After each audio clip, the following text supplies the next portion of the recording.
ये आदमी कितना निर्दयी है। उसकी माँ रोज उसे धमकाया करती थी, लेकिन उसने बदले में एक मांसाहारी पौधा पाल लिया। उसके पास एक फूल था जो उसकी गर्लफ्रेंड जैसा था। जब भी वह कोई मुकाबला खेलने जाता, वह किसी को चोट नहीं पहुंचाना चाहता था, लेकिन उसकी माँ वहीं खड़ी होकर उस पौधे को तोड़ने की धमकी देती थी। जैसे ही माँ ने फूल को तोड़ने की कोशिश की, उसने मजबूरी में पलटकर जोरदार हमला किया। एक ही मुक्के में 300 किलो का पहलवान गिर गया और उसने मुकाबला जीत लिया। माँ ने बस ट्रॉफी को पकड़ रखा, लेकिन उसकी गर्लफ्रेंड को सबके सामने पैरों से कुचल डाला। उस दिन के बाद से वह आदमी टूट गया और किसी भी चीज में उसका मन नहीं लगता था। फिर एक दिन उसे याद आया कि उसके पास एक और बीज है। उसने फिर से एक पौधा उगाना शुरू किया। तभी माँ फिर आई और बोली कि उसे दोबारा मुकाबले में जाना होगा।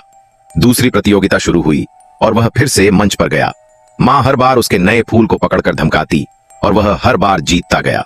एक के बाद एक ट्रॉफियां उसके हाथ में आती गईं। एक दिन जब वह उदास होकर अपनी अलमारी खोलता है तो देखता है कि उसका पौधा बड़ा हो चुका है। वह बहुत खुश होता है। तभी अचानक उसकी माँ पीछे से आ जाती है और कहती है कि उसे तुरंत पलटना होगा। वह सोचता है कि माँ को एक फूल तोहफे में दे दे, लेकिन माँ फिर से चालाकी पर उतर आती है। मुकाबला फिर शुरू होता है। माँ फिर से उस फूल को तोड़कर बेटे को धमकाना चाहती है, लेकिन इस बार वह आदमी शांत खड़ा रहता है। असल में जो फूल उसने उगाया था वह एक मांसाहारी पौधा था और वही पौधा उसकी माँ को खा जाता है।